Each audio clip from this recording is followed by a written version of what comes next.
না এতিমের সম্পদ খেয়ে ফেলেন? এরকম কিছু ডাকাইত আছে না নাই? আল্লাহ বলে আল্লাযীনা ইয়াকুলুনা আমওয়ালাল ইয়াতামা যুলমান ইন্নামা ইয়াকুলুনা ফি বুতুনিহিম নারা ওয়া সায়াসলাউনা সাঈরা। যারা এতিমের সম্পদ খেয়ে ফেলে তারা আসলে সম্পদ খায় না, ওরা জাহান্নামের আগুনকে পেটে ঢুকায়। তো এজন্য খবরদার, এতিমদের প্রতি, ওরা সবচেয়ে সুবিধা বঞ্চিত মানুষ, ওদের দেখভাল করার কেউ নাই। একটু যেয়ে দেখবেন এতিমখানাগুলোতে কি অবস্থা। আমরা কত মজার মজার খাবার খাই, ওরা সপ্তাহে একদিনও গোশত খেতে পারে না। আলুর ভর্তা, আলুর চাশনি, সবজি, ডাল, লাবড়া, এগুলো খেয়ে ওদের জীবন চলে। তো ওদের সাথে একটু ভালো খাবার শেয়ার করবেন, ওদের মাথায় যে হাত বুলিয়ে দিবেন, আপনার হৃদয়টারে নরম করে দিবে কে? আমাদের এই বর্তমান যুগে আমরা এতটাই যান্ত্রিক লাইফ লিড করি, আমাদের হৃদয় নরম হতে চায় না, আমাদের চোখ বেয়ে পানি নামে না, তাই না? সেই কবে যে কেঁদেছিলাম মনে আছে? সর্বশেষ আল্লাহর ভয়ে কেঁদেছিলাম কবে? মনে নাই? মনে নাই, কারণ কাদাই তো হয় না, কান্না আসে না, তো চোখ বেয়ে পানি নামে না। কিন্তু আল্লাহর কাছে 2 ফোঁটা পানি সবচেয়ে বেশি প্রিয়। এক হচ্ছে জেহাদের ময়দানে রক্তের ফোঁটা, এই ফোঁটাটা আল্লাহর কাছে সবচেয়ে প্রিয়। আরেকটা হচ্ছে অনুতপ্ত বান্দার চোখের পানির ফোঁটা। দোয়া কবুল হওয়ার সবচেয়ে গুরুত্বপূর্ণ মাধ্যম হচ্ছে কান্না করা। কি করা? বিষ্ণু ইসা ইসলামের জীবনে কোনো গুনাহ হয়েছে, কোনো পাপ? তারপরেও তিনি কান্না করতেন, দোয়া করতেন, আর বলতেন আল্লাহুম্মা ইন্নী আবদুক ওয়াবনু আবদিক ওয়াবনু আমাতিক নাসিয়াতি বিয়াদিক। হে আল্লাহ, আমি আপনার গোলাম, গোলামের ঘরের গোলাম, বান্দির ঘরের গোলাম। আল্লাহ, আমার 14 গোষ্ঠী আপনার গোলাম। নাসিয়াতি বিয়াদিক, আমার মাথার চুলের ঝুঁটি আপনার কুদরতি হাতের মুঠোয়, আপনি যেই দিকে টান দেন আমি ওই দিকে যেতে বাধ্য। আল্লাহ, নিজেরে কত ছোট করতেন আর কাঁদতেন। এজন্য চোখের পানির দরকার আছে না নাই? বিষ্ণু ইসা ইসলাম মাঝে মাঝে এমন বয়ান দিতেন, সাহাবারা মনে করতেন কাআন্নাহা মাউইযাতু মুআদ্দিয়া, মনে হয় এটাই বিদায়ী ভাষণ, এরপরে মনে হয় বিষ্ণুবী ভাষণ দিবেন না। সাহাবারা বলতো আমাদের হৃদয় কেঁপে উঠতো বয়ান শুনে। জারাফাত মিনহাল উয়ুন, চোখ বেয়ে আমাদের দাঁড় দাঁড় করে পানি নামতো, আমাদের হৃদয়টা নরম হয়ে যেত, আমরা কাঁদতাম, বিশ্বনবীও কাঁদতেন। তা এখন আমাদের চোখ দিয়ে পানি নামে না। অনেক আলোচক আছে, তার পুরো আলোচনার জীবনে সে নিজেও কাঁদে না, তার কথা শুনে শ্রোতারাও কাঁদে না। এর কারণ হচ্ছে এদের হৃদয় নরম হচ্ছে না। হৃদয়টারে নরম করতে হবে। হৃদয় নরম করাটা অনেক গুরুত্বপূর্ণ জিনিস। চোখ দিয়ে পানি ঝরাতে পারা অনেক গুরুত্বপূর্ণ জিনিস। নিজের পাপের কথা স্মরণ করে আমাদের আল্লাহর কাছে কান্না করা উচিত এবং মাফ চাওয়া উচিত। চোখের পানি ছেড়ে যখন আপনি ক্ষমা চাইতে পারবেন, তওবা করতে পারবেন, ওই তওবা কবুল হয়ে যাবে, ঠিক কিনা? আমরা পাপ করি নাই জীবনে, কোনো অন্যায় করি নাই আমরা, এরকম কেউ আছি? টকরিয়ার ভাইয়েরা কথা বলেন, কেউ আছি? কত পাপ, সাগীরা কবীরা, জেনে না জেনে, ইচ্ছায় অনিচ্ছায়, লক্ষ লক্ষ পাপের বোঝা, ঠিক কিনা? লুকিয়ে পাপ করেছি, কেউ দেখে নাই, কিন্তু দেখেছে কে? পৃথিবী না জানুক আমি তো জানি, আমি কি পাপ করেছি হায়। পৃথিবী না জানুক আমি তো জানি, আমি কি পাপ করেছি হায়। আমার পাপের করলে বিচার, বাঁচার আমার নাই উপায়। দয়াময় প্রভু মাফ করো আমায়, মাফ করো আমায়। পড়েন আমিন। আমার পাপের খবর কেউ জানে না, জানে কে? আল্লাহ। এজন্য জিকির বলতে বোঝা যাবে না এটা যে শুধু লা ইলাহা ইল্লাল্লাহ এভাবে সবাই মিলে পড়লাম এটাই জিকির না, এটাও একটা জিকির, কিন্তু সবচেয়ে বড় জিকির হচ্ছে সালাত। সবচেয়ে বড় জিকির কি? সালাত। আপনি যদি সালাত আদায় করেন তার মানে আপনি জিকির করছেন প্রতিদিন।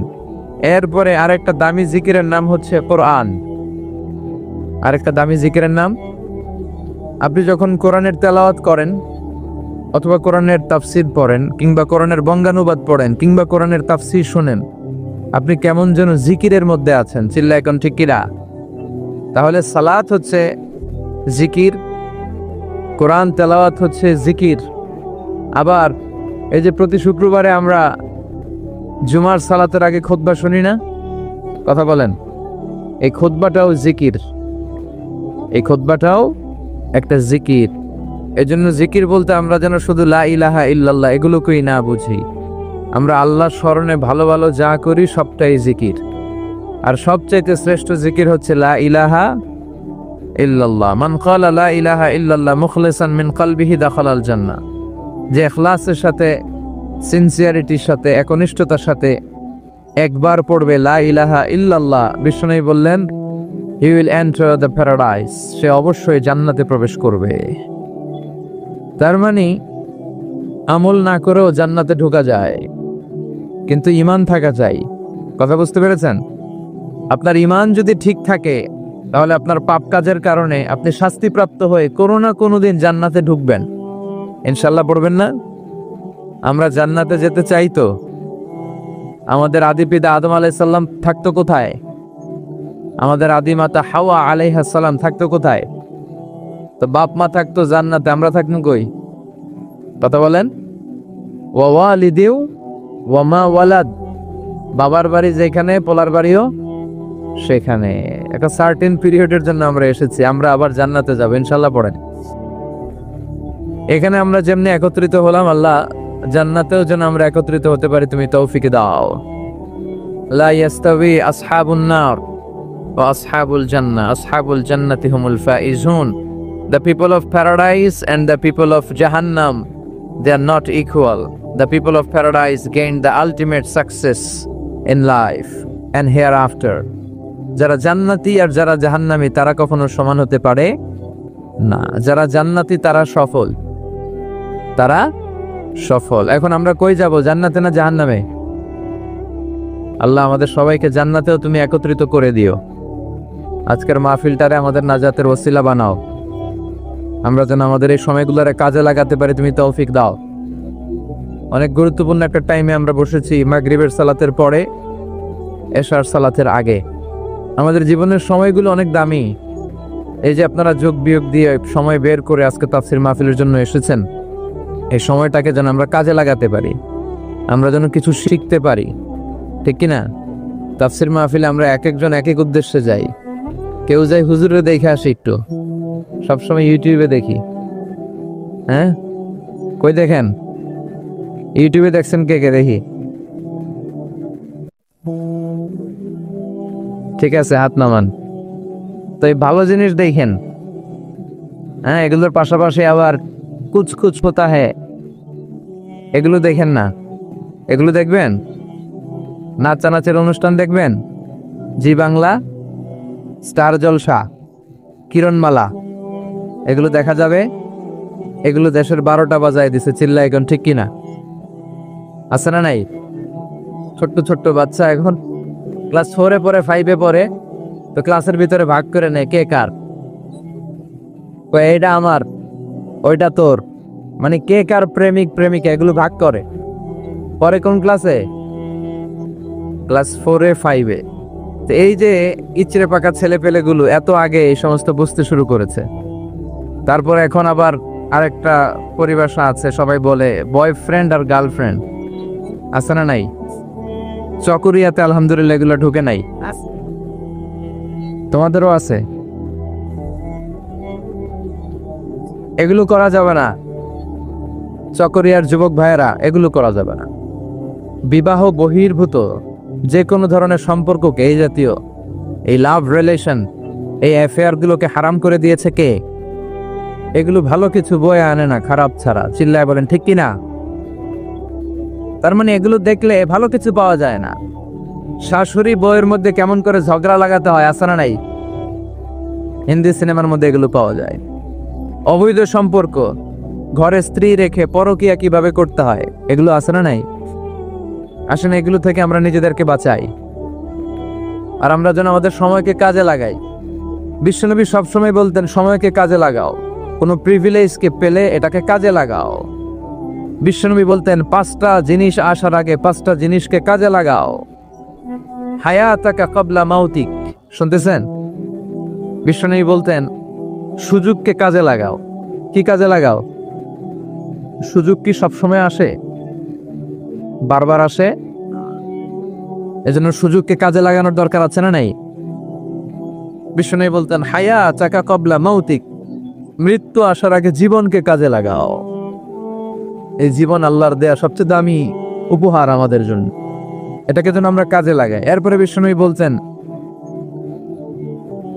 শাবাবাকা ক্বাবলা হারামিক, বার্ধক্য আসার আগে তোমার যৌবনকে কাজে লাগাও। আমি তো দেখতে পাচ্ছি আমার সামনে 99% শ্রোতাই হচ্ছে যুবক। তোমরা অনেক কিছু করতে পারো প্রিয় ভাইয়েরা, তোমাদের মধ্যে অনেক শক্তি, সম্ভাবনা। তোমরা চাইলে সমাজকে পাল্টে দিতে পারো, তোমরা চাইলে ইতিহাস গড়তে পারো। এই পৃথিবীতে ভালো ভালো যাই হয়েছে সব করেছে তোমাদের মতো তাগড়া ইয়াংরা, যুবকেরা। চিল্লায় বলো ঠিক কিনা? এজন্য বিশ্বনবী বলতেন শাবাবাকা ক্বাবলা হারামিক, বার্ধক্য আসার আগে তোমাদের এই যে শক্তি, রক্ত গরম, এটার ইসলামের পক্ষে কাজে লাগাও। কোন দলের পিছনে ঘুরো, কাদেরকে নেতা মানো, কোথায় যে স্লোগান দাও, কোথায় যে সময় কাটাও, একটু চিন্তা করার দরকার আছে না নাই? তোমার জীবনের সবচেয়ে মাহেন্দ্র ক্ষণ এটা। কয়েক বছর পরে এই শক্তিটা থাকবে না। এখন যারা মুরব্বী তারাও একসময় যুবক ছিল, নাকি তারা ছোটবেলা থেকেই মুরব্বী? তারাও যুবক ছিল, তাদের গায়ে অনেক শক্তি ছিল। এজন্য এই সময়টা অল্প কিছু দিনের জন্য। রং ধরা যৌবন জং ধরে শেষ, থাকবে না। সময়ের আবর্তনে, কালের বিবর্তনে এই কুচকুচে কালো দাড়ি একদিন সাদা হয়ে যাবে, তাই না? এজন্য এই যৌবনটার জন্য আমরা কাজে লাগাই। এখনই আমাদের কাজ করার সময়, এখনই ছোটার সময়, এখনই দৌড়ানোর সময়। সমাজকে, পরিবারকে যা দেয়ার, আল্লাহর ইবাদত যা করার, এখনই তো করার সময়। এজন্য আমরা যেন যৌবনকে কাজে লাগাই। 3 নম্বরে বিশ্বনবী বলেছেন ফারাগাকা ক্বাবলা শুগলিক, তোমার ব্যস্ততা আসার আগে অবসরকে কাজে লাগাও। মাঝে মাঝে এমন ব্যস্ত আমরা হয়ে পড়ি, নাভিশ্বাস, শ্বাস ফেলার জায়গা থাকে না, ঠিক কিনা? এর ফাঁকে যখন একটু অবসর পাই, আমরা ইবাদত করব কার?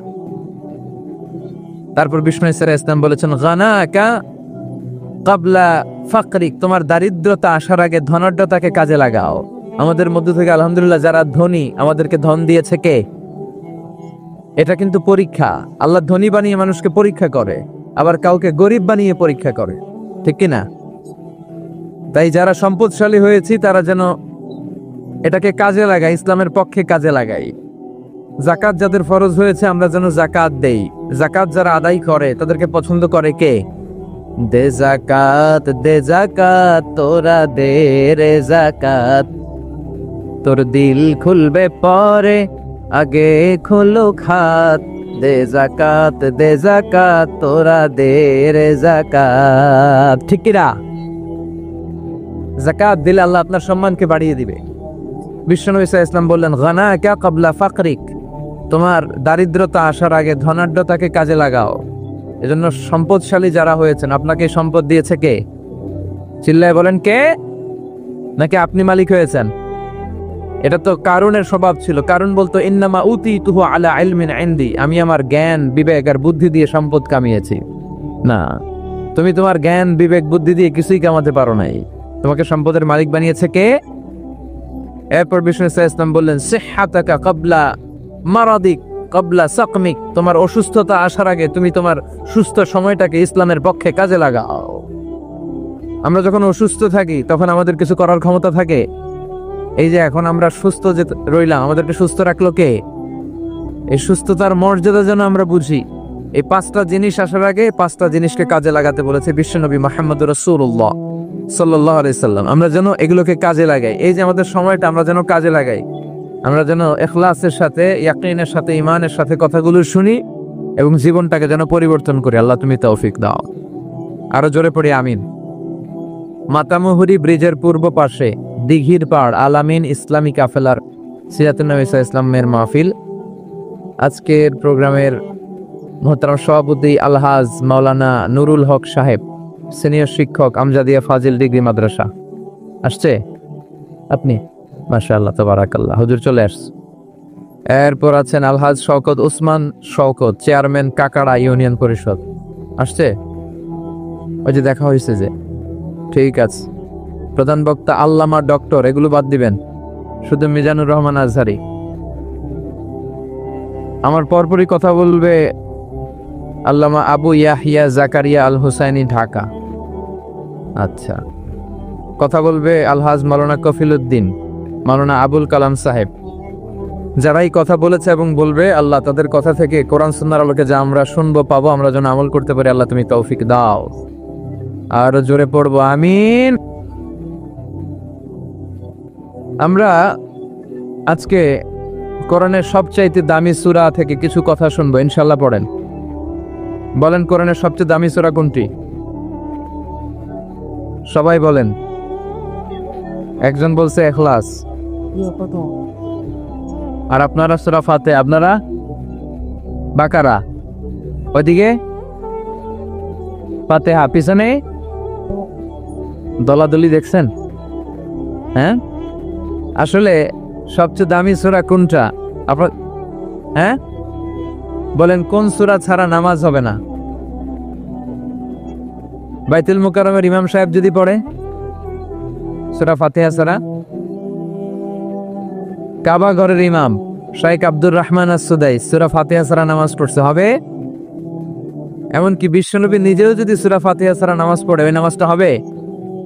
হবে না। কারণ বিশ্বনবী নিজেই বলেছেন, লা সালাতা লিমান লাম ইয়াকরা বিফাতিহাতিল কিতাব। যে ব্যক্তি সূরা ফাতিহা সালাতে পড়ে না, তার সালাত হয় না। বিশ্বনবী বলেছেন এটা হচ্ছে আফদালুস সুয়ার, আযমুস সুয়ার। বুখারীর বর্ণনা, আযমুস সুয়ার মিনাল কুরআনিল কারীম, কোরআনের সবচাইতে দামি সূরা। যে সূরা ছাড়া নামাজ হয় না, সূরাটার নাম মুখস্থ আছে না সবার? নাই কার কার দেখি? আমি কই নাই কার কার? একজন হাত তুলে কয় আছে। সবার মুখস্থ আছে না? আলহামদুলিল্লাহ। অনেক হিন্দু ভাইদেরও মুখস্থ, অনেক হিন্দু ভাইরাও সূরা ফাতিহা পড়ে, জানেন? আল্লাহ তাদের হৃদয়ের ভিতরেও তুমি ইমানের নূর দিয়ে হৃদয়টাকে নূরানি করো। এটা আমাদের রেসপন্সিবিলিটি। আমরা মুসলমানরা যদি আমাদের ইসলামের সঠিক কথা, বার্তা, মেসেজগুলো ঠিকমতো পালন করতাম, এই দেশে কোনো হিন্দু থাকতে পারতো না।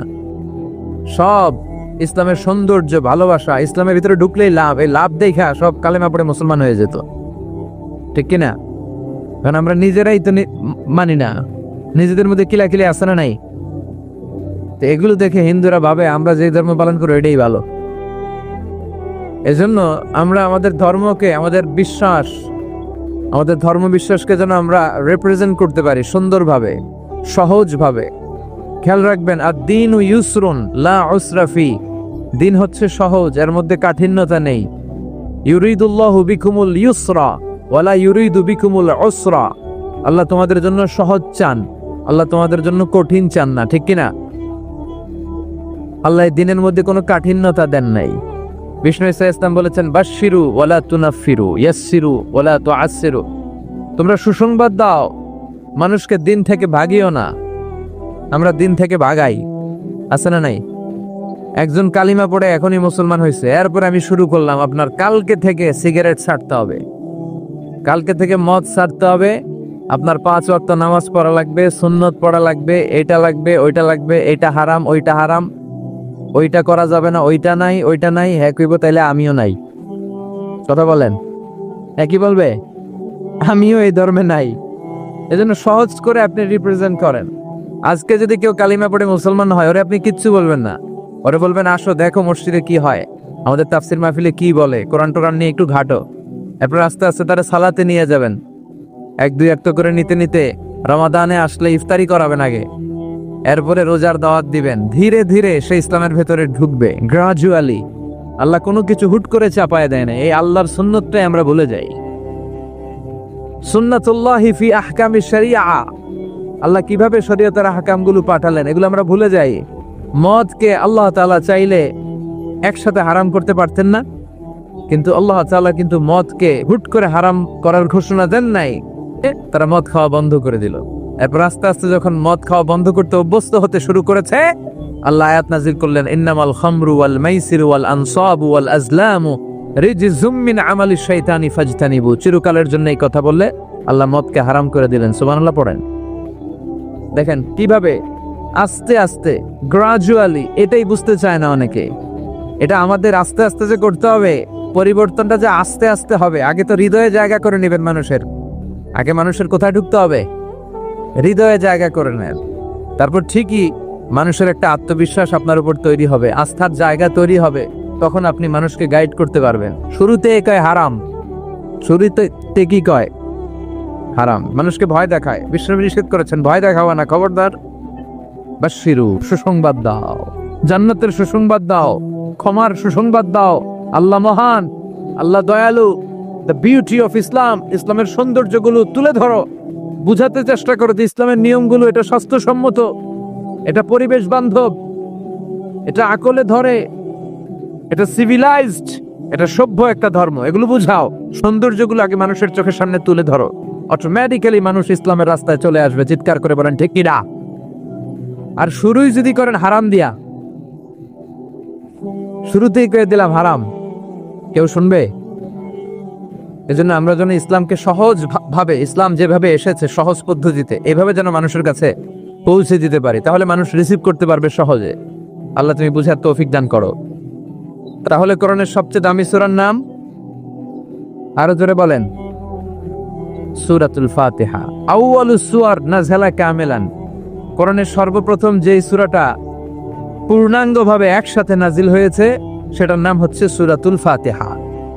এর আগে কোন সূরা পরিপূর্ণভাবে একসাথে নাজিল হয় নাই। 5 আয়াত, 2 আয়াত, 3 আয়াত, পরে বিশ্বনবী এগুলো মিলায় নিছে। সুবহানাল্লাহ পড়েন।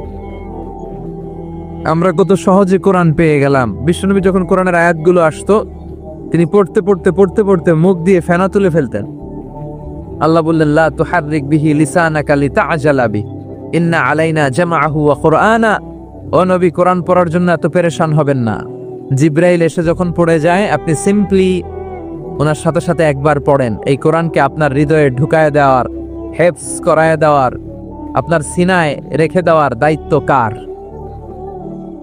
এরপর থেকে বিষ্ণু ইসলাম আর তাড়াহুড়ো পড়তেন না, সিম্পলি একবার পড়তেন, অটোমেটিক্যালি মুখস্থ হয়ে যেত। সুবহানাল্লাহ পড়েন। তাহলে কোরআনের সবচেয়ে দামি সূরার নাম সবাই বলেন কি নাম? সূরাতুল ফাতিহা। এটাকে বলা হয় প্রিফেস অফ দ্য বুক, মানে কোরআনের ভূমিকা। হ্যাঁ, introductory chapter of the holy Quran, কোরআনের প্রারম্ভিক চ্যাপ্টার, যে চ্যাপ্টার দিয়ে আল্লাহ এই কোরআনটাকে শুরু করেছেন। কোরআনে মোট চ্যাপ্টার কয়টা? 114টা। চ্যাপ্টার কয়টা?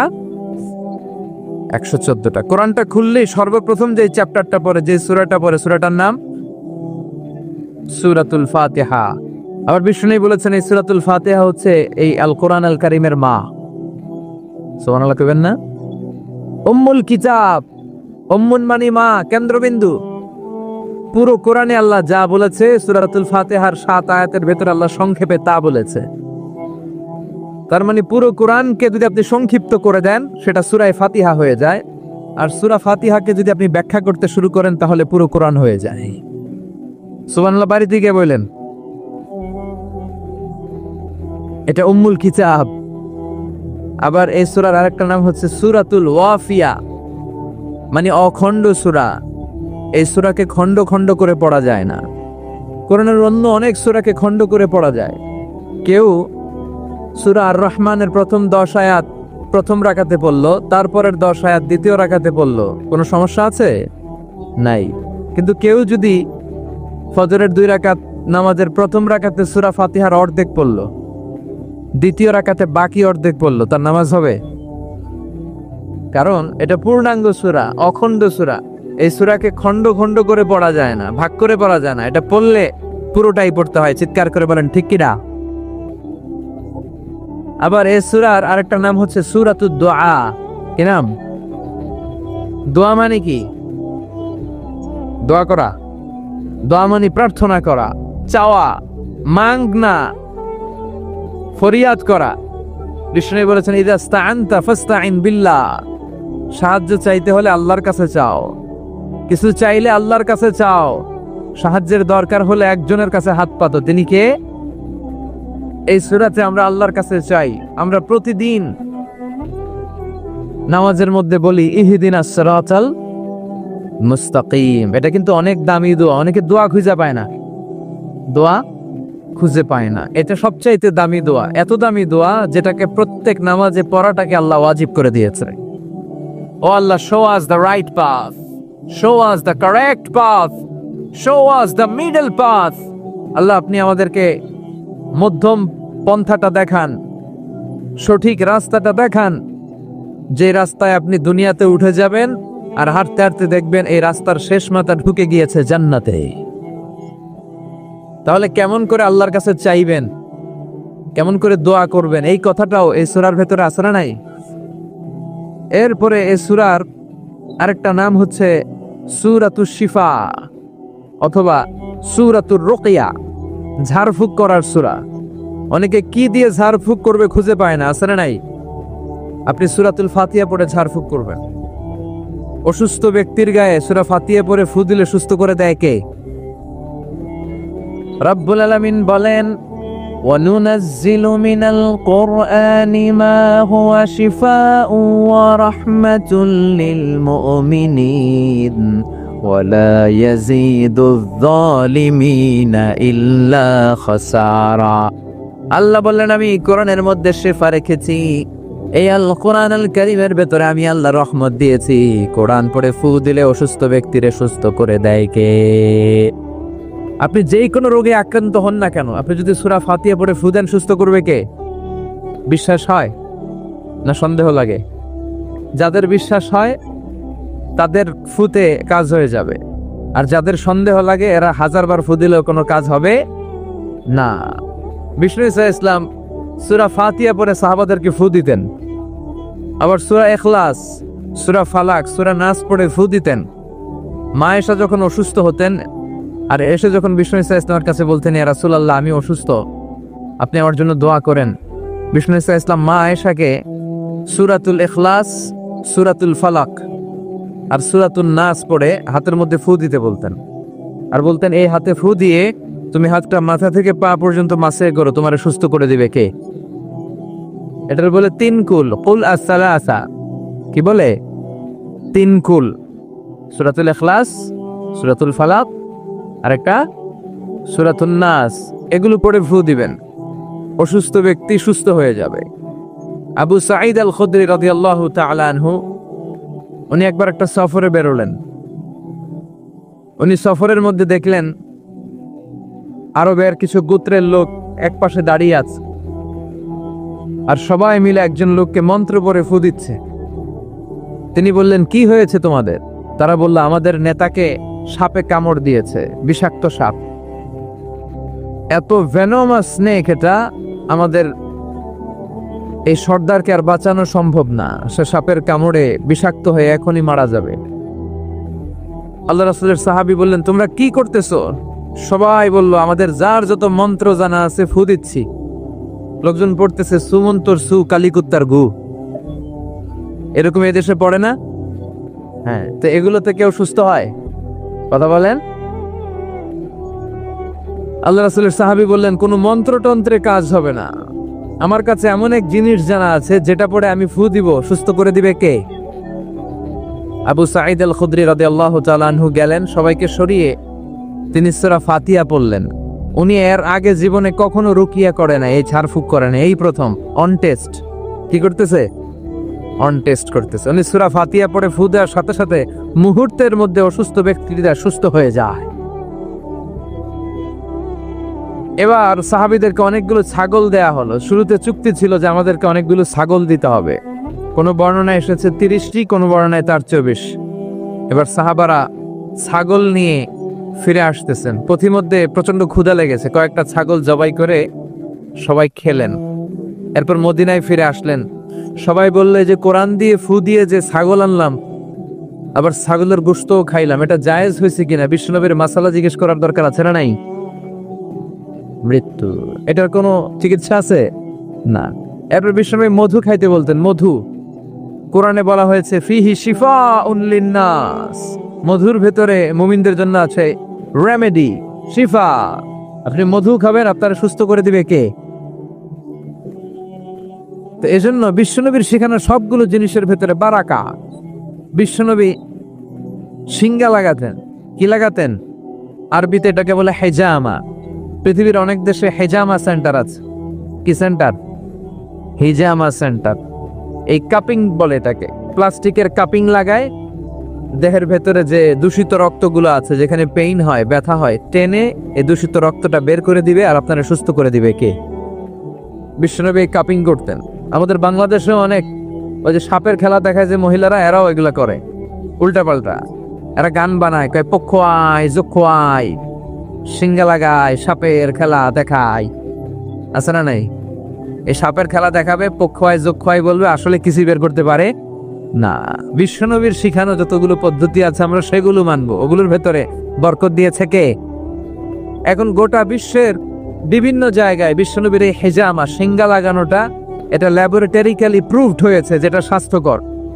এবং আমি দেখলাম গত বিশ্বকাপে একজন ফুটবলার তারকা, সে তার দেহের অনেক জায়গায় সিঙ্গা লাগিয়েছে, আলহামদুলিল্লাহ পড়ে। তার মানে ইউরোপ, আমেরিকায়, গোটা বিশ্বে বিশ্বনবীর এই সুন্নাহগুলো ছড়াই দিচ্ছে কে? ওয়ালা বাইতা ওয়াবার ওয়ালা মাদার ইল্লা আদখালাহুল্লাহু হাযা দ্বীন। আল্লাহর ওয়াদা, আল্লাহ বলেছেন নবী, এই পৃথিবীতে এমন কোনো জঙ্গল থাকবে না, মরুভূমি থাকবে না, এমন কোনো ঘর থাকবে না, বাড়ি থাকবে না, এমন কোনো পাহাড় থাকবে না, এমন কোনো জায়গা থাকবে না যে জায়গায় আমি কালেমার কথা আর ইসলামের কথাকে পৌঁছায় দেব না। প্রতিটা জায়গায় ইসলামের কথাকে পৌঁছায় দিবে কে? কালেমার বাণীকে পৌঁছে দিবে কে? তাহলে অসুস্থ হলে কোন সূরা পড়ে ফু দিবেন? কথা বলেন। হুজুরের কাছে গেলে হুজুর এটা পড়েই ফু দেয়। আমাদের কাছে আসলে আমরা কি বানায় বানায় কিছু পড়তে পারবো না? আমরাও সূরা ফাতিহা পড়েই ফু দেই। তা আপনিও সূরা ফাতিহা পড়ে ফু দিবেন। আর আব্বা আম্মার কাছে দোয়া চাইবেন বেশ। কার কাছে? মায়ের দোয়া আল্লাহ কোনোদিন ফিরায় দেয়? কথা বলেন। ওগো মা তুমি এই ধরনের শ্রেষ্ঠ নেয়ামত, তোমারই পদ তলে রয়েছে জান্নাত। ওগো মা তুমি এই ধরনের শ্রেষ্ঠ নেয়ামত, তোমারই পদ তলে রয়েছে জান্নাত। আলহামদুলিল্লাহ পড়েন। সালাসু দাওয়াতিন মুস্তাজাবা, তিন ব্যক্তির দোয়া আল্লাহ ফিরায় না।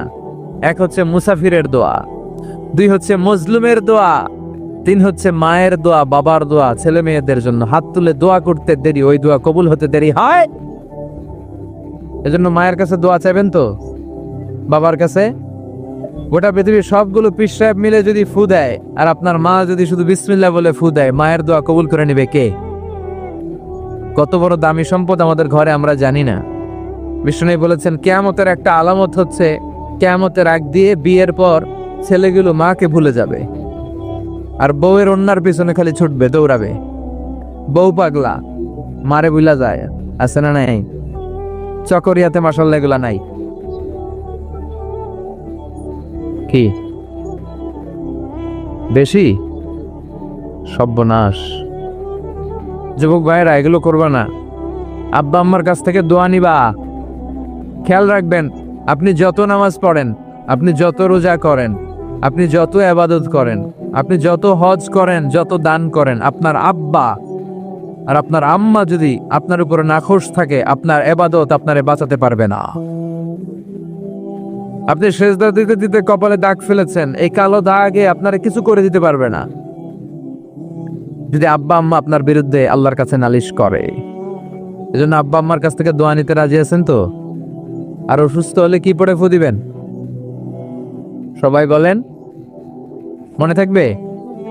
পেটে ব্যথা, সূরা ফাতিহা, মাথায় ব্যথা, ডায়াবেটিক্স, গ্যাস্ট্রিক, আলসার, সবাই বলেন কোন সূরা? হ্যাঁ, প্যারাসিটামল 3 বেলার মতো। সব রোগের জন্য কোন সূরা? চিল্লায় বলতে হবে কোন সূরা? ফাতিহা। আর যদি জিন ভূত ধরে তাহলে পড়বেন আয়াতুল কুরসি। জিন ভূত ধরে না মাঝে মাঝে, জিন আসর করে, এটা অদৃশ্য একটা প্রাণী। জিসমুন নারিয়ুন ইয়াতাশাক্কালু বিআশকালিন মুখতালিফা আগুনের তৈরি একটা সৃষ্টি, তারা চাইলে যে কোনো আকৃতি নিতে পারে। এই জিনেরা এসে বিশ্বনবীর কাছে কালিমা পড়ে একদল জিন মুসলমান হয়েছে। বিশ্বনবীর কণ্ঠের সুমধুর তেলাওয়াত শুনে একদল জিন বলেছে, আর ওই কথাটা আল্লাহ কোরআনে কোট করেছে, ইন্না সামি'না কুরআনান আজাবা ইয়াহদি ইলার রুশদি ফাআমান্না বিহি। আমরা কি আজীব কোরআনের তেলাওয়াত শুনলাম, যে কোরআন মানুষকে হেদায়েতের পথ দেখায়। এর চেয়ে কোনো দামি জিনিস পৃথিবীতে নাই, ফলে এই কোরআনের উপর আমরা ঈমান আনলাম। এই জিন জাতীয় বিষ্ণু ঈসা ইসলামের কাছে ঈমান এনে কালিমা পড়ে মুসলমান হয়েছে। এই জন্য এই জিনেরা মাঝে মাঝে আমাদের ক্ষতি করে। টয়লেটে ঢুকার আগে এই জিন থেকে আল্লাহর কাছে পানাহা চাবেন, আল্লাহুম্মা ইন্নী আউযু বিকা মিনাল খুবুসি ওয়াল খাবাইস। খুবুস হচ্ছে খবিসের প্লুরাল, আর খবিসাতুন এটার প্লুরাল হচ্ছে খাবাইস, মানে আল্লাহ। খারাপ জিন, খারাপ পরি, মানে জিন আর জিন্নাহ, পুরুষ জিন, নারী জিন, এই সব ধরনের খারাপ জিনের নজর থেকে তুমি আমাকে হেফাজত করো। এরা টয়লেটের ভেতরে থাকে। এই দোয়া পরে যখন আপনি ঢুকে যান, ওদের চোখের সামনে পর্দা নামিয়ে দেয় কে? ওরা আপনার কোনো ক্ষতি করতে পারে? কিভাবে আপনি প্রোটেকশন নেবেন এই দোয়াগুলো পড়ার মাধ্যমে? সব বিশ্বনবী শিখাই গেছেন। আপনি কখন কিভাবে পড়লে you will get the perfect protection from your lord, আপনি আল্লাহর কাছ থেকে প্রোটেকশন পাবেন, এগুলো পড়ে না। এজন্য জিন ভূতে যদি আসর করে, অশরীরী কোনো প্রাণী যদি আপনার উপর ভর করে ক্ষতি করতে চায়, আপনি যদি ফিল করেন, আপনি আয়াতুল কুরসি পড়বেন, আপনি সূরা ফালাক, সূরা নাস পড়ে ফু দিবেন, জিনের বাদশাও দিবে দৌড়। কথা বলেন। আর প্রত্যেক ফরজ সালাতের পরে এই আয়াতুল কুরসি পড়া লাগবে কি লাগবে না? বিষ্ণু বলেছেন, মান ক্বারা আয়াতুল কুরসি দুবুরা কুল্লি সালাতিন মাকতুবা লাম ইয়ামনাহু মিন দুখুলিল জান্নাতি ইল্লাল মাউত। প্রত্যেক ফরজ সালাতের পরে যে একবার আয়াতুল কুরসি পড়ে, তার জান্নাতে যাওয়ার ক্ষেত্রে আর কোনো বাধা থাকে না, একটা জিনিস ছাড়া, সেটা হচ্ছে তার মরণ। লোকটা মরে না, তাই জান্নাতে ঢুকে না, মরলেই জান্নাতে ঢুকবে। সুবহানাল্লাহ, আসতে পড়েন। ওরে আল্লাহ, ইদানিং অনেক লম্বা লম্বা চিঠি দেয় অনেকে, মনের সব আকুতি মিনতি হুজুরের কাছে ঝেড়ে প্রকাশ করে। আমার একটা পেজ আছে, ফেসবুক পেজ, তো ওখানেও লম্বা লম্বা চিঠি দেয়, এত বড় বড় চিঠি, জীবনের সব দুঃখ কষ্ট আজহারি ভাইয়ের কাছে বলে ফেলায়। তো আল্লাহ তাদেরকে কবুল করুক, যারা ইসলামিকলি সলিউশন চায়, যারা অন্যদিকে না যে কোরআনে কি আছে, সুন্নায় কি আছে, ওইভাবে সাজেশন চায়। আল্লাহ তাদের সবাইকে তুমি কবুল করো। তাহলে আমরা অসুস্থ হলে সূরাতুল ফাতিহা পড়বো, ঠিক কিনা? এই সূরার আরেকটা নাম দিয়েছেন বিশ্বনবী, সেটা হচ্ছে সাবউল মাসানি। কি নাম? চিল্লায় বলেন। وَلَقَدْ آتَيْنَاكَ سَبْعًا مِّنَ الْمَثَانِي وَالْقُرْآنَ الْعَظِيمَ। আল্লাহ বললেন, নবী, আমি আপনারে সাবউল মাসানি দিয়েছি, আমি আপনারে নিত্য পাঠনীয় 7টা বাক্য দিয়েছি, আর কোরআনে আজিম দিয়েছি। বিশ্বনবী বলেন, এই সূরাতুল ফাতিহার এত দাম, এই সূরার মতো মর্যাদার সূরা তাওরাতের ভেতরে নাই। আল্লাহু আকবার। এই সূরার মতো মর্যাদা পূর্ণ সূরা ইনজিলের ভেতরে নাই। এই সূরার মতো দামি সূরা সুহুফ ইব্রাহিম ও মুসার ভেতরে নাই, ইনজিলের ভেতরে নাই, তাওরাতের মধ্যে নাই, কোন কিতাবের ভেতরে নাই। এই সূরার নাম হলো সূরাতুল ফাতিহা। সাবউল মাসানি, নিত্য পাঠনীয় শব্দবাক্য, মানে এমন 7টা বাক্য যেটা সব সময় পড়তে হয়, সব সময় পড়তে হয়। যারা প্রতিদিন নামাজ পড়েন, তাদের সূরা ফাতিহা পড়া লাগে না? শুধু ফরজ নামাজগুলা যারা পড়ে 5 ওয়াক্তের শুধু ফরজ, তাদের কমপক্ষে এই সূরা ফাতিহাটা 17 বার পড়া লাগে। কয়বার? আর যারা সুন্নাত সহ পড়ে, তাদের কমপক্ষে 32 বার পড়া লাগে। কয়বার? 32 বার। তাহলে যার বয়স 60 বা 70, ছোটবেলা থেকেই উনি যদি নামাজি লোক হয়, তাহলে উনি উনার জীবনে সূরা ফাতিহা কয় কোটি বার পড়ছে, ওনার হিসাব আছে? কথা বলেন। আমরাও জীবনে কত লক্ষ লক্ষ বার সূরা ফাতিহা নামাজে তেলাওয়াত করছি, কারো কোনো হিসাব জানা আছে? এত লক্ষ বার সূরা ফাতিহা পড়ার পরেও কোনোদিন কি মনে হয়েছে যে সূরাটা পুরান পুরান লাগে? হ্যাঁ, একটা গান যদি আপনি 10 বার শোনেন, হ্যাঁ 20 বার শোনেন, 100 বার শোনেন, 1000 বার, আর ভাল লাগবে? কিন্তু লক্ষ লক্ষ কোটি কোটি বার সূরা ফাতিহা পড়ার পরেও কোনোদিন কি আপনার মনে প্রশ্ন জেগেছে, কি রে এই সূরাটা আর ভাল লাগে না? পুরান পুরান লাগে, আজকে আর এই সূরা পড়ুন না, কুল হুয়াল্লাহ দিয়ে নামাজ শুরু করো। কথা বলেন, এভাবে কখনো কোরআনকে পুরাতন মনে হয়? এটা কোরআনের মুআজিজা, চিৎকার করে বলেন ঠিক কি না? এজন্য রাব্বুল আলামিন বলেন, ওয়ালাকাদ আতাইনাকা সাবআম মিনাল মাসানি ওয়াল কুরআনাল আযীম। ও নবী, আমি আপনারে নিত্য পাঠনীয় সপ্তবাক্য দিয়েছি, যে এই 7টা বাক্য প্রতিদিন নামাজে পড়তে হয়। আলহামদুলিল্লাহ পড়েন। তার মানে আমরা বুঝলাম এই সূরার আয়াত সংখ্যা 7টি। চিল্লায় বলতে হবে কয়টি? 7টি। এই সূরাটাকে আল্লাহ কেমন যেন একটা মানপত্রের মতো বানিয়েছেন। আমাদের কোনো প্রোগ্রামে যদি প্রধানমন্ত্রী আসে, এমপি আসে, আমরা তাদেরকে স্মারকলিপি বা মানপত্র দেই না? এই মানপত্রের শুরুতে আমরা এমপি সাহেবের, মন্ত্রী সাহেবের প্রশংসা করি। কি করি? প্রথমে প্রশংসা করি, এরপরে নিজেদের পরিচয় দেই যে আমরা কারা, আর সবশেষে আমরা আমাদের দাবি দাওয়া পেশ করি। ঠিক কিনা? এই সূরার ভেতরে আল্লাহ তাআলা 3 ভাগে সূরাটাকে ভাগ করেছেন। প্রথমে আল্লাহ বলছেন আমার প্রশংসা তোমরা করবে, যেমন মন্ত্রীর প্রশংসা তোমরা যেমনি করো, শুরুতে আমার প্রশংসা করে নিবে। এরপরে তোমরা কারা, তোমাদের পরিচয় আমার কাছে দিবে, আর সবশেষে তোমাদের কি দাবি দেওয়া, কি দরকার, কি চাহিদা আমার কাছে বলবে, আমি পূরণ করে দেব। ঠিক কিনা? আমাদের মনের চাহিদা পূরণ করে দিতে পারে কে? কেউ যেটা দেয় না, দেয় কে? আমাদের যার যা লাগবে সবও যদি দিয়ে দেয়, আল্লাহর কোনো কমতি হবে? আল্লাহ বলে, লাউ আন্না আউওয়ালাকুম ওয়া আখিরাকুম ওয়া ইনসাকুম ওয়া জিন্নাকুম কামু আলা সাঈদিন ওয়াহিদ। পৃথিবীর সব মানুষগুলো একসাথে দাঁড়িয়ে যদি আল্লাহর কাছে চায়, আল্লাহ এটা দাও, ওইটা দাও, এটা লাগবে, ওইটা লাগবে, চাহিদার কথাগুলো যদি বলে বেড়ায়, আর আল্লাহ একটার পর একটা তাদের চাহিদা যদি পূরণ করে দেয়, সবাইকে যার যা মনে চায় সবও যদি দিয়ে দেয়, আল্লাহ বলে আমি আল্লাহর ধন ভাণ্ডারের 1 ইঞ্চিও কমবে না। এজন্য কেউ যেটা দেয় না, দেয় কে? আল্লাহ দেয়। তার মানে এই সূরার শুরুতে কেমন করে আল্লাহর প্রশংসা করব আল্লাহ সেটা শিখালেন, তারপরে কেমন করে আমরা আমাদের পরিচয় আল্লাহর কাছে তুলে ধরবো সেটা শেখালেন, আর সবশেষে নিজেদের দাবি দাও আল্লাহর কাছে কেমন করে পেশ করব সেটাও শিখালেন। ঠিক কিনা? পড়েন আউযু বিল্লাহি মিনাশ শাইতানির রাজিম। বিসমিল্লাহির রহমানির রহিম। আলহামদুলিল্লাহি রাব্বিল আলামিন। আর রহমানির রহিম। মালিকি ইয়াউমিদ্দিন। পড়েন আল্লাহু আকবার। আল্লাহ শুরু করলেন কেমন করে আমরা আল্লাহর প্রশংসা করব। আল্লাহ বললেন এভাবে কর, প্রত্যেক নামাজের শুরুতে বল আলহামদুলিল্লাহি রাব্বিল আলামিন। সকল প্রশংসার মালিক, এই দুনিয়ার বুকে যত ধরনের প্রশংসা হতে পারে সব প্রশংসার মালিককে। হামদুন মানে প্রশংসা, হামদুন মানে প্রশংসা। আর হামদুনের সাথে যদি আলিফ লাম লাগানো হয় তাহলে অর্থ হয়ে যায় সকল প্রশংসা। আওয়াজ করে বলেন হামদুন মানে। আর যদি আলিফ লাম লাগায় দেন তাহলে অর্থ হয় সকল প্রশংসা। প্রশংসা যত ধরনের হতে পারে, যত ডিজাইনের হতে পারে, যত স্টাইলের হতে পারে, যত কিসিমের হতে পারে, সকল প্রশংসার মালিককে। প্রশংসা হয় সুন্দরের, প্রশংসা হয় কার? যেটা অসুন্দর, কুৎসিত, খারাপ দেখা যায় ওইটার প্রশংসা হয়। প্রশংসা হয় কিসের? আর সবচেয়ে সুন্দর কে? চিল্লায় বলেন কে? দুনিয়া সুন্দর, মানুষ সুন্দর, আসমান সুন্দর, জমিন সুন্দর, সুন্দরে সুন্দরে পাল্লা। জানি না কত সুন্দর তুমি আল্লাহ, জানি না কত সুন্দর তুমি আল্লাহ।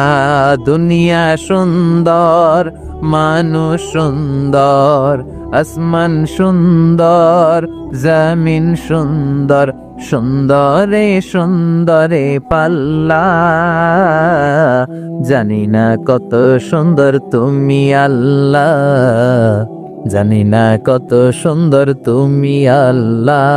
সুবহানাল্লাহ পড়েন। আল্লাহর চাইতে সুন্দর কেউ আছে? কিন্তু আল্লাহর সৌন্দর্য আমরা কেউ দেখেছি? কিন্তু আমরা জান্নাতে গেলে অবশ্যই দেখবো। চিল্লায় এখন ঠিক কিনা? আল্লাহ বললেন উজুহু ইয়াউমাইযিন নাযিরা। ইলা রাব্বিহা নাযিরা, সেদিন তোমাদের চেহারাগুলো আলোকোজ্জ্বল হয়ে আল্লাহর দিকে তাকায় থাকবা। আবার বিশ্বনবী বললেন, ইন্নাকুম সাতারাউনা রাব্বাকুম আয়ানান কামা তারাউনা হাযাল কামার, এই যে পূর্ণিমার চাঁদটা তোমরা দুই চোখ দিয়ে চাক্ষুষ যেমনি দেখো, জান্নাতে ঢুকলে আল্লাহরও ঠিক তেমনি দেখতে পাবা। আল্লাহ জান্নাতীদেরকে ডেকে বলবেন, ও জান্নাতীরা, এই কোরআনে আমি নাজ নেয়ামতের যা বলেছিলাম সব বুঝে পাইছো? সব জান্নাতীরা বলবে, আল্লাহ সব বুঝে পাইছি। এক জান্নাতি হাত তুলে বলবে, আল্লাহ পাই নাই। সবাই কয় পাইছি, একজন কি কয়? আল্লাহ বলবেন, সবাই বলল পেয়েছে, তুমি বললা পাও নাই, তাহলে তুমি বলো তুমি কি পাও নাই। ওই জান্নাতি বলবে, আল্লাহ আমরা আপনারে পাই নাই। আল্লাহ আপনারাই তো পাই নাই, কারণ এত কিছু পাইছে, আপনারে তো পাই নাই, আপনারে দেখি নাই তো। আল্লাহ বলবেন, তাই আমারে দেখতে মনে চায়, ঠিক আছে, কারণ জান্নাতীরা যাই চাবে তাই পাবে। তো তোমরা যখন আমারে দেখতে চাইছো, আমি ওই দেখাও দেবো, চিল্লা এখন ঠিক কিরা। আল্লাহ তখন বিশাল কনফারেন্স রুম করবেন, ওই রুমের ভেতরে, ওই হলের ভিতরে আল্লাহ সবাইকে বসার সুযোগ দিবেন জান্নাতীদেরকে, এবং সেখানে আল্লাহ তাআলা নিজের সৌন্দর্য, নিজের নূরের তাজাল্লি জান্নাতীদের কাছে প্রকাশ করে দিবেন। সব জান্নাতীরা বসবে, বসার পর আল্লাহ নূরের তাজাল্লি সামান্য এক মুহূর্তের জন্য জান্নাতীদেরকে দেখাবেন। একটা মুহূর্ত, লম্বা সময়ের জন্য নয়। সবাই বসবে বিশ্বনবী সবার সামনে, তারপরে নবীরা, সিদ্দিকিন, শুহাদা, সালেহিন, এরপরে আমরা যারা জান্নাতে যাওয়ার সুযোগ পাবো আমরাও বসবো ইনশাআল্লাহ। পড়েন, বসা লাগবে না? যাওয়া লাগবে না? আল্লাহরে দেখা লাগবে না? সবাই বসবে। বসার পরে আল্লাহ তাআলা তখন হঠাৎ করে সাডেনলি এক মুহূর্তের জন্য নূরের ঝলকানি দেখিয়ে পর্দা নামিয়ে দিবেন। এক মুহূর্তের জন্য, লম্বা সময়ের জন্য নয়, কিন্তু জান্নাতীরা ওই এক মুহূর্তের ঝলকানি দেখে অপলক নেত্রে এরকম তাকায় থাকবে। লক্ষ লক্ষ কোটি কোটি বছর এরকম তাকায় থাকবে। কিন্তু সামনে কেন নূরের ঝলক আছে? ওইটা আসছিল এক মুহূর্তের জন্য, তারপরেই তো নাই। কিন্তু কি যে দেখলাম, কি সুন্দর, ওইটা দেখে লক্ষ কোটি বছর শেষ হয়ে যাবে, কেটে যাবে। সুবহানাল্লাহ পড়েন। তার মানে প্রশংসা হয় সুন্দরের, আর আল্লাহর চাইতে সুন্দর মহাবিশ্বে কেউ নাই। এজন্য সকল প্রশংসার মালিক কে? বিষ্ণু বলেন, ইদা মুদিহাল ফাসিক গাদিবার রাব ওয়াহতাযালাহুল আরশ, কোন ফাসিকের প্রশংসা করো না, কারণ ফাসিকের প্রশংসা করলে আল্লাহর আরশ কেঁপে যায়, আল্লাহ রাগান্বিত হয়ে যায়। চিল্লা এখন ঠিক কি না? কিন্তু আমাদের সমাজে ফাসিকের প্রশংসা আছে না নাই? ফাসিকের প্রশংসা না করলে চাকরি থাকে না, এরকম আছে না নাই? মসজিদের সভাপতি ঘুষ খায়, সুদ খায়, আছে না নাই? কিন্তু ইমাম সাহেব যদি প্রশংসা না করে, ইমাম সাহেবের চাকরি নাই। চিল্লা এখন ঠিক কি না? সমাজপতি, সমাজের নেতা, এদের প্রশংসা করা লাগে। ভালো হইলেও প্রশংসা করা লাগে, খারাপ হইলেও প্রশংসা করা লাগে। কিন্তু বিশ্বনবী বলেন, কেউ যদি ফাসিক হয় খবরদার, তার কোনো প্রশংসা করা যাবে না। চিৎকার করে বলেন ঠিক কি না? এজন্য আল্লাহ বললেন, আলহামদুলিল্লাহি রাব্বিল আলামিন, সকল প্রশংসার মালিক হলাম আমি। এই দুনিয়ার বুকে যত ধরনের প্রশংসা হতে পারে, প্রশংসার মালিক কে? আমরা আল্লাহর প্রশংসা করে শেষ করতে পারবো? কথা বলেন। আল্লাহর প্রশংসা যে আমরা করব, কম কম না বেশি বেশি? বিষ্ণু ঈসা ইসলাম মসজিদে নববীতে নামাজের ইমামতি করছেন। আল্লাহু আকবার বলে নামাজ শুরু করলেন, রুকু করলেন, রুকু থেকে দাঁড়িয়ে পড়লেন সামি আল্লাহু লিমান হামিদা। পেছন থেকে সাহাবারা মনে মনে আওয়াজ করে বলল, ফিসফিস করে, রব্বানা ওয়ালাকাল হামদ। এক সাহাবী বলল, হামদান কাসীরান তাইয়িবান মুবারাকান ফি। নামাজ শেষে বিষ্ণু বললেন, কে পড়েছো হামদান কাসীরান তাইয়িবান মুবারাকান ফি? এটা তো আমি শিখাই নাই, কে পড়েছো? এক সাহাবী বলে, নবী আমি পড়েছি। কেন পড়েছো? আমি তো এটা শিখাই নাই। কই পাইছো? আমি নিজেই বানাইছি। সুবহানাল্লাহ কইবেন না? বিষ্ণু বললেন, আমি শিখাই নাই, তুমি পাইলা কই? নিজের মন মতো বানালা কেন? সাহাবী বলে, নবী আল্লাহর প্রশংসা কম কম করলে আমার ভালো লাগে না, করতে মনে চাই বেশি বেশি, এজন্য এটা আমি বানাই নিজের আল্লাহর প্রশংসা করছি। বিষ্ণু খুশি হয়ে গেলেন, বললেন, আরে ভয় পেও না, চিন্তা করো না, আমি নামাজরত অবস্থায় দেখেছি তোমার যে অতিরিক্ত হামদান কাসীরান তাইয়িবান মুবারাকান ফির অতিরিক্ত 4টা তাসবির যে সওয়াবটা, এই 4টা তাসবির সওয়াবটা কে কার আগে এই সওয়াবটা আল্লাহর আরশে পৌঁছে দিবে, এ নিয়ে 30 জনেরও বেশি ফেরেশতা আকাশে প্রতিযোগিতা করছিল। তাহলে আল্লাহর প্রশংসা আমরা করব কম কম না বেশি বেশি? সকল প্রশংসার মালিক কে? আল্লাহর সবচেয়ে বেশি প্রশংসা করেছে কে? বিশ্বনবী মুহাম্মদ সাল্লাল্লাহু আলাইহি ওয়াসাল্লাম। এজন্য ওনার নামের ভেতরেও প্রশংসার শব্দ আছে না নাই? আলহামদু এসেছে হা মিম দাল থেকে। বিশ্বনবীর নামের ভেতরে হা মিম দাল আছে না নাই? বিশ্বনবীর সবচেয়ে বিখ্যাত নাম হচ্ছে মুহাম্মদ। বিখ্যাত নামটা কি? এর ভেতরে হা মিম দাল আছে না নাই? এরপরে সবচেয়ে বিখ্যাত যে নামটা বিশ্বনবীর সেটা হচ্ছে আহমদ। আহমদের ভেতরে হা মিম দাল আছে না নাই? আবার বিশ্বনবী কিয়ামতের দিন জান্নাতীদেরকে নিয়ে যখন জান্নাতের দিকে ছুটে যাবেন, তখন বিশ্বনবীর হাতে একটা পতাকা শোভা পাবে। ওই পতাকার মধ্যে ওই শব্দটা লেখা থাকবে যেই শব্দ দিয়ে আল্লাহ সূরাতুল ফাতিহা শুরু করেছেন। কোন শব্দ দিয়ে আল্লাহ সূরা ফাতিহা শুরু করেছেন? আলহামদু। বিশ্বনবীর এই পতাকার মধ্যে লেখা থাকবে আলহামদু। সুবহানাল্লাহ পড়েন। লিওয়াউল হামদ মানে প্রশংসার পতাকা। কারণ এই নবী দুনিয়ার বুকে সবচাইতে বেশি প্রশংসা করেছে কার? এজন্য এই নবী প্রশংসার পতাকা নিয়ে জান্নাতবাসীদেরকে সাথে নিয়ে জান্নাতের দিকে ছুটে যাবে। এজন্য আল্লাহ ডেকে বলে, গোলাম আমার প্রশংসা করে কোনোদিন তোরা শেষ করতে পারবি? ওয়া ইন তাউদ্দু নি'মাতাল্লাহি লা তুহসুহা ইন্নাল ইনসানা লাযালুমুন কাফফার। আল্লাহ বলে, আমি আল্লাহর দেয়া নেয়ামতগুলো যদি হাত দিয়ে গুনতে শুরু করে দাও, তোমার গুনতে গুনতে জীবন শেষ হয়ে যাবে, হায়াত ফুরিয়ে যাবে, আমার নেয়ামত গুনে শেষ করা যাবে। সাগরের জলকে কালি করে, গাছের পাতাকে খাতা করে, তোমার মহিমা লেখা শেষ হবে না, যদিও লিখি প্রভু জীবন ভরে। সাগরের জলকে কালি করে, গাছের পাতাকে খাতা করে, তোমার মহিমা লেখা শেষ হবে না, যদিও লিখি প্রভু জীবন ভরে। সাগরের জলকে কালি করে।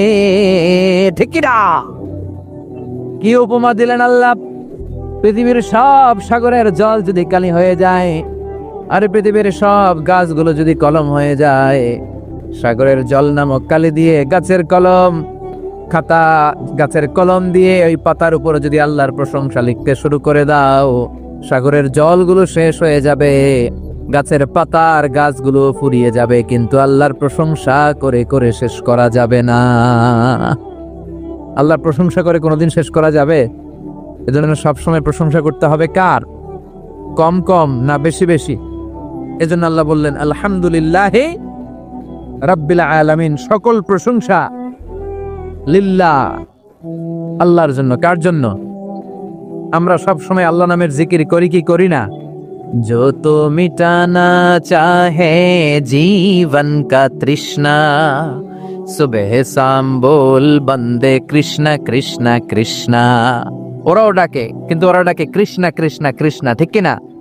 আমরা বলি जो तो मिटाना चाहे जीवन का जाला, सुबह शाम बोल बंदे अल्लाह अल्लाह अल्लाह, ঠিক কিনা?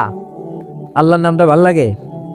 হ্যাঁ, কি সুন্দর একটা নাম আল্লাহ নিজের জন্য বানালেন। আলিফ লাম লাম হা, আলিফ লাম লাম হা, আল্লাহ। ডাক দিলে হৃদয়টা ভরে যায়, ঠিক কিনা?